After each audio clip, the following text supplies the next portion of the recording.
আসসালামু আলাইকুম। আজকে আমি আপনাদেরকে তালের বড়া পিঠা বানিয়ে দেখাবো। আমার এখানে লাগবে 1 কাপ পরিমাণ তালের রস, হাফ কাপ পরিমাণ চিনি। তালের রস আর চিনি আমি একসাথে মিশিয়ে নিচ্ছি। দিয়ে দিলাম 1 কাপ পরিমাণ শুকনো চালের গুঁড়া, তার সাথে আমি হাফ চা চামচ বেকিং পাউডার আগেই মিশিয়ে নিয়েছিলাম।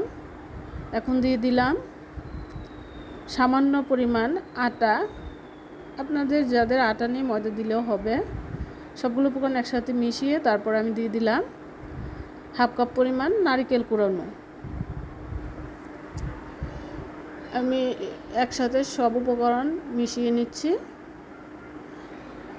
আমার মিশানো হয়ে গেছে। গোলাটা আমার মোটামুটি রেডি। এটাকে আমি যেহেতু আমি শুকনো চালের গুঁড়া দিয়েছি, এটাকে একটু সফট ও নরম করার জন্য ঢেকে রেখে দিব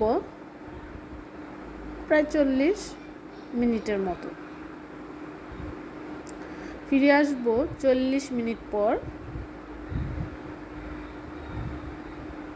40 মিনিট পর আমার ব্যাটারটা দেখেন এমন হয়েছে।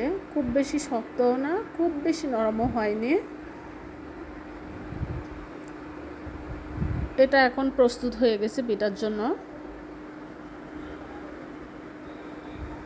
আমি একটা ফ্রাই প্যানে তেল দিয়ে গরম করে নিয়েছি এবং এখানে আমি একটা চামচের সাহায্যে সবগুলো পিঠা দিয়ে দিচ্ছি। আপনাদের যাদের তেলে পিঠা হাতে ছেড়ে দিতে সমস্যা হয় তারা একটা চামচের সাহায্যে এভাবে ব্যবহার করতে পারেন। আমার প্রতিটি খোলা একবার করে ভেজে নিতে 5 থেকে 7 মিনিটের মতো সময় লেগেছে।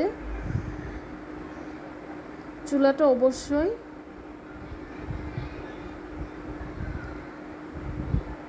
মিডিয়াম পর্যায়ে রাখতে হবে, খুব বেশি হাই হিটে রাখা যাবে না, তাহলে পিঠাগুলো উপর থেকে পুড়ে যাবে, ভিতরে হয়ে আসবে না। আমি এখন হাতে পিঠাগুলো দিচ্ছি। দেখতেই পারতেছেন আমার পিঠাগুলো কত সুন্দর কালার হয়েছে।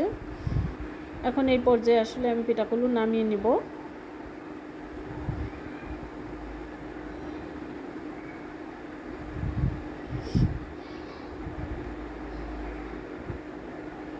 পিঠাগুলো দেখতে মাশাআল্লাহ অনেক সুন্দর হয়েছে এবং ভিতরেও ক্রিস্পি হবে। সবগুলো পিঠা আমি নামিয়ে নিচ্ছি।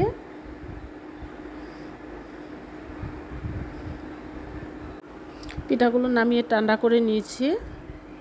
এখন একটা পিঠা আমি ভেঙে দেখাচ্ছি। পিঠাগুলো ভিতর থেকে সিদ্ধ হয়েছে এবং উপরেও একটা খুব সুন্দর কালার এসেছে। এই পিঠাগুলো খেতে দারুণ মজা হয়।